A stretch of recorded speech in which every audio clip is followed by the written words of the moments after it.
ہوئے، میرے نبی پریشان ہوئے تو امام الانبیاء حضرت ام ہانی کے گھر اپنے اوپر چادر تان کے لیٹ گئے. ادھر سے جبرائیل کو حکم ہو رہا ہے، جبرائیل میرا یار پریشان ہے، چلا جا میرے یار کو جگا کر میری بارگاہ میں لے گیا. کریم اجازتیں مانگتا رہا کہ دیدار کرا دے، لیکن وہ کریم تھا، یہ حبیب ہے.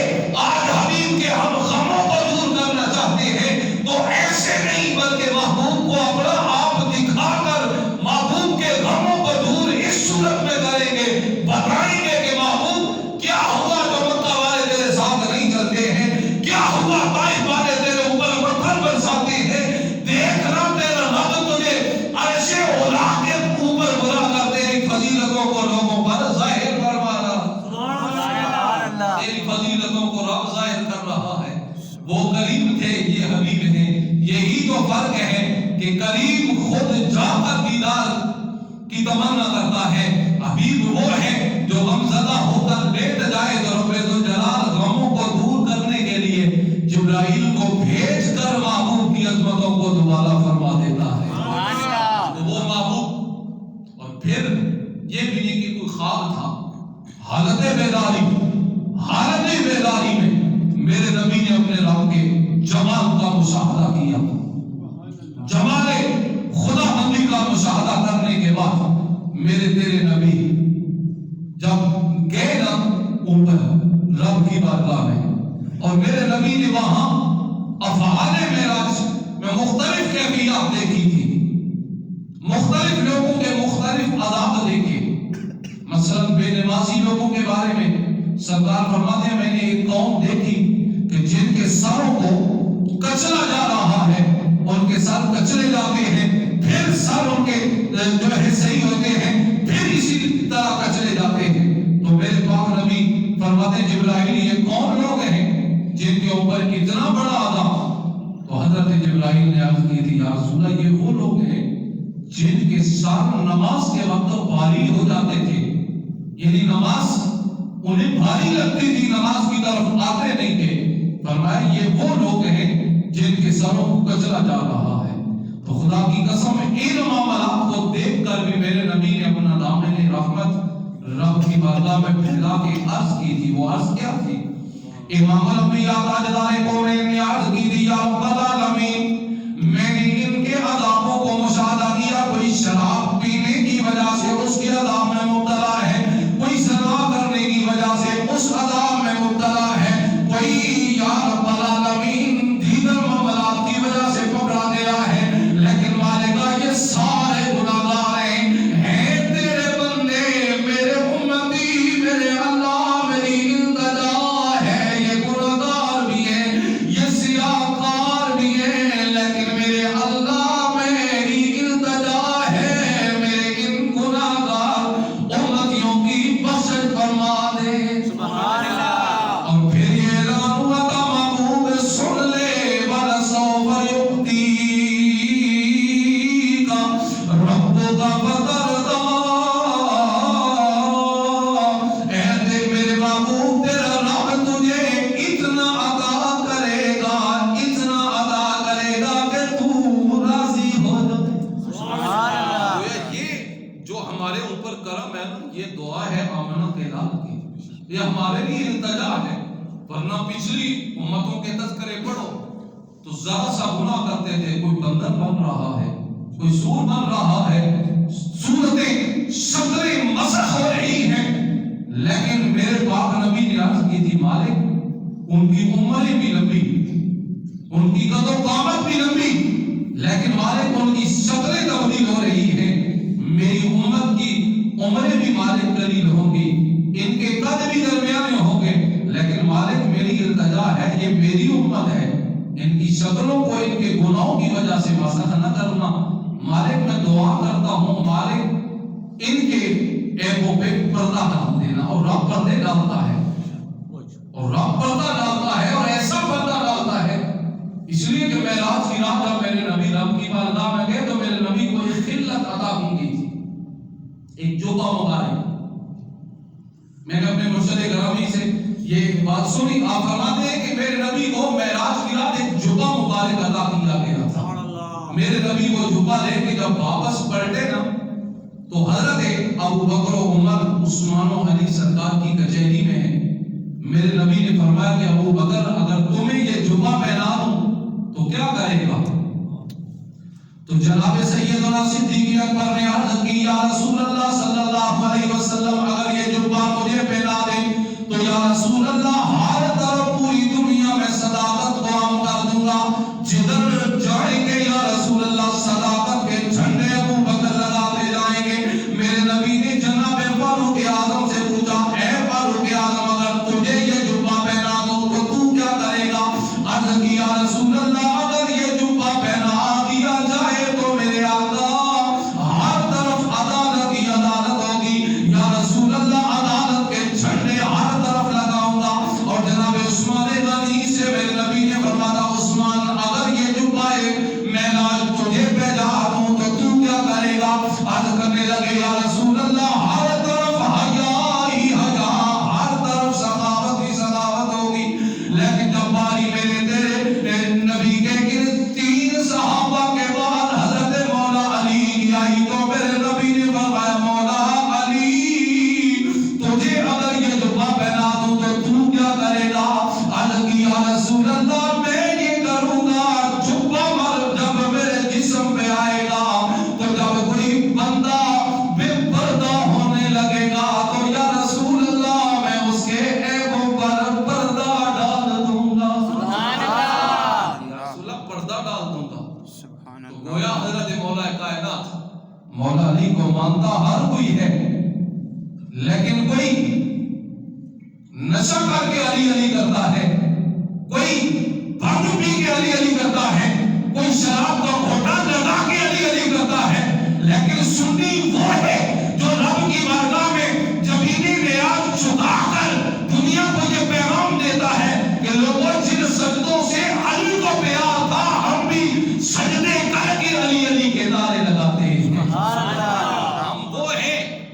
ہم وہ ہیں جو بے وضو علی علی نہیں با وضو علی علی کرتے ہیں، اس لیے کہ علی کو وضو سے بھی پیار ہے، اور وضو کرنے کے بعد جس عبادت کو علی کرتے تھے اس عبادت کا مزہ ہی کچھ اور ہوتا تھا۔ کہ حضرت مولا کائنات مولا علی کے بارے میں آتا ہے جب وضو کا ارادہ کرتے تھے چہرے کی رنگت متغیر ہو جاتی۔ کسی نے سوال کیا تھا علی کیا ماجرا ہے، آپ وضو کا ارادہ کرتے ہیں تو چہرہ سرخ ہو جاتا ہے، وجہ کیا ہے؟ عرض کرتے ہیں کہ جس مالک کی بارگاہ میں کھڑا ہونے لگا ہوں نا اس مالک کا خوف علی کے دل میں اتنا غالب ہے کہ علی یہ نہیں چاہتا کہ کہیں ایسا نہ ہو کہ لبیک اللہم لبیک کی صدا علی لگائے اور آگے سے آواز آئے لا لبیک ہم نے تیری حاضری قبول نہیں کی، اس لیے علی خوف زدہ ہو کے رب کی بارگاہ میں جھکنے کے لیے وضو کرتا ہے تاکہ علی ادھر سے لبیک کی صدا لگائے ادھر سے آواز آئے ہم نے تیری صدا کو سن بھی لیا ہے، سن کر جو تو نے مانگا ہے وہ عطا بھی فرما دیا۔ گویا معراج کی رات یہ ساری کرم نوازیاں میرے نبی پہ ہوئی اور میرے نبی نے آ کر وہ ساری کرم نوازیاں اپنے صحابہ پر فرما دی ہیں، اور صحابہ کو پیغام دیا میں نے یہ بھی دیکھا یہ بھی دیکھا یہ بھی دیکھا۔ اور پھر صحابہ کا کمال امام الانبیاء سے عشق تھا، یعنی حضور معراج کی رات جب واپس پلٹے تو عالم کیا تھا کہ سرکار اس فانی جہان سے عرش اولا تک کے، لیکن اتنی جلدی میں میرے نبی کے کہ جب واپس سرکار رب کی بارگاہ سے پلٹے جس حجرے کی کنڈی دروازے کی میں نبی نے کھولی تھی وہ کنڈی اسی طرح ہل رہی ہے، اور جو میرے نبی نے جس پانی سے وضو یا غسل کیا تھا وہ پانی بہ رہا ہے، وہ پانی بہ رہا ہے، اور جس بستر سے میرے نبی اٹھ کے گئے تھے اس کے اندر ابھی ہلکے ہلکا وہ گرم ہے۔ گویا پتہ یہ چلا کہ امام الانبیاء آنے واحد میں گئے ہیں واپس پلٹ کے آئے ہیں، لیکن اس کی مثال میں دے کے ایک بات آپ کو سمجھانا چاہوں گا، آپ آسانی سے سمجھ جائیں گے۔ اب یہ گھڑی ہے نا یہ سامنے جس کے اندر سوئیاں ہوتی ہیں، اب اس گھڑی میں اگر اس وقت 7 بجے ہے نا تو آپ 7 بجے اس کا سیل نکال دینا، تو اگر 10 دن بعد بھی اس کے اندر آپ سیل ڈالتے ہیں تو اس پر 7 ہی بجے ہوں گے۔ اس لیے کہ اس گھڑی کی جو جان ہے، اس کی جو جان ہے وہ اس ہلکے سے سیل کے اندر ہے۔ تو گویا میرے تیرے نبی اس کائنات کی جان اور روح تھے، یا یہ مثال سمجھے کہ اس گھڑی کی روح وہ سیل تھا، اس کی روح نکل گئی، وہ رک گئی۔ اسی طرح اس کائنات کی روح میرے تیرے نبی تھے۔ جب امام الانبیاء اس جہان سے اس جہان میں گئے تو اس کائنات میں جو سویا ہوا تھا وہ سویا رہا، جو چلتا تھا وہ چلتا رہا، جو بیٹھا تھا وہ بیٹھا رہا۔ اور میرے نبی جب گئے تو نظامی کائنات، نظامی قدرت یہی رک گیا۔ عرش اولا سے واپس امام الانبیاء اس جہان میں بڑھتے ہیں تو پھر اس کائنات کا نظام چل پڑا ہے۔ تو یہ تھی میرے نبی کی معراج۔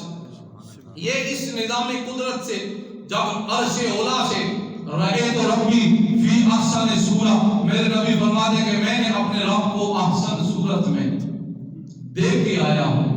اور دیکھ کے جب واپس میرے نبی پلٹے نا، بالکل مختصر وقت میں آپ کو خلاصہ دینا چاہتا ہوں اس بات کا کہ میرے نبی پلٹے، پلٹ کر جب آئے تو میرے کریم نے حضرت ام ہانی سے اس بات کا تذکرہ کیا تو آپ ہاتھ جوڑ کے کہنے لگے یا رسول اللہ مکہ والوں کے سامنے اس کا ذکر نہ کرنا، یا رسول اللہ یہ آپ پر اعتراضات کی بوچھاڑ کر دیں گے، یا رسول اللہ آپ کو یہ اور تنگ کریں گے۔ لیکن میرے نبی نے فرمایا جو حقیقت میں دیکھ کے آیا ہوں وہ تو میں نے بیان کر دی۔ میرے نبی نے جب بیان کی نا تو ابو جہل چلتا چلتا حضرت سیدنا صدیق اکبر کی بارگاہ کہا ہے ابو بکر اگر کوئی بندہ یہ کہے کہ میں آنے واحد میں راتوں رات مکہ سے مسجد اقصی تک گیا، مسجد اقصی سے اوپر عرش اولا تک گیا، واپس بھی پلٹ کے آ گیا تو کیا مانی جا سکتی ہے؟ تو آپ نے فرمایا ابو جہل اگر اور کوئی بندہ کہے تو صدیق نہیں ماننے کو تیار، اگر یہ بات میرے نبی کہہ دیں تو ابو بکر آنکھیں بند کر کے یہ کہے گا کہ میرے نبی نے سچ ہی کہا ہے۔ فرمایا ابو بکر پھر تیرے نبی نے یہ بات کی ہے؟ تو حضرت ابو بکر نے فرمایا میں یہ کہتا ہوں کہ میرے نبی نے جو کہا ہے وہ سچ ہی کہا۔ اور اس کے بعد حضرت ابو بکر کو لفظ صدیق کا جو لقب ملا تھا، یہ واقعہ معراج کی تصدیق کی تھی تو اس پر میرے نبی نے ابو بکر کو صدیق اکبر بنا دیا ہے۔ صدیق تصدیق کرنے والا، والذی جاء بالصدق وصدق بہ اولئک هم المتقون، ہو جو حق کو لے کے آیا، والذی جاء بالصدق یعنی جو سچائی کو لے کے آیا، وصدق بہ اور جس نے اس کی تصدیق کی، اولئک هم المتقون یہی تو اللہ سے ڈرنے والے ہیں۔ اس آیت کی تفسیر میں مفسرین نے یا تو مخاطب میرے نبی کی ذات کو کیا یا حضرت سیدنا صدیق اکبر کی ذات۔ اب حضور واپس پلٹے، چونکہ مکہ والوں نے مسجد اقصی سے لے کے مسجد حرام تک کا جو سفر ہے نا یہ بارہا کیا، ان کے تجارتی قافلے وہاں جاتے تھے، تو انہوں نے کہا کہ اے محمد کریم صلی اللہ علیہ وسلم آپ نے یہ دعویٰ کیا ہے کہ میں راتوں رات مسجد اقصی تک گیا، آپ ذرا یہ بتائیے نا کہ مسجد اقصی کے دروازے کتنے ہیں، کھڑکیاں کتنی ہیں؟ اب آپ ہیں میں ہیں کہیں جاتے ہیں کسی سفر پہ، یہاں سے لاہور جائیں، داتا صاحب جائیں، کہیں اور کسی فقیر کی بارگاہ میں حاضری دیں تو ہم صرف حاضری دیتے ہیں، ہم گنتی نہیں کرتے کہ اس مسجد کے دروازے کتنے تھے، کھڑکیاں کتنی تھی۔ چونکہ ایک سفر پہ گئے بس مقصد مدعا یہ ہوتا ہے کہ فلاں بارگاہ میں حاضری دی گئی، اور سرکار مسجد اقصی میں گئے تو سرکار وہاں گئے، سرکار نے وہاں ان کھڑکیوں کو، ان دروازوں کو گنتی نہیں کیا۔ اس کی ایک وجہ یہ تھی کہ رب یہاں سے مسجد اقصی لے کے کیوں گیا؟ ایک بات ہے یعنی ظاہراً سوال کیا جاتا ہے کہ کسی مزار پہ حاضری نہیں دینی چاہیے، وہ ایک علت افسر ہے۔ سر میں سوال کرنا چاہ رہا ہوں آپ سے، بھئی عام سوال ہم سے یہ چلتا ہے کہ فلاں جگہ کوئی مقصد نہیں ہے حاضری کا، اس لیے کہ ان کا دنیا سے ایک رابطہ کٹ گیا. ظاہر ایک سوال ہم سے ہوتا ہے، لیکن سرکار جس مسجد اقصی میں گئے اس مسجد اقصی میں تھا کیا، اور وہاں سرکار نے پھر حاضری دی. لیکن سرکار نے 1,24,000 سوا لاکھ نبی موجود ہیں، سرکار نے کسی کو روکا بھی نہیں کہ یہاں نہیں آنا چاہیے.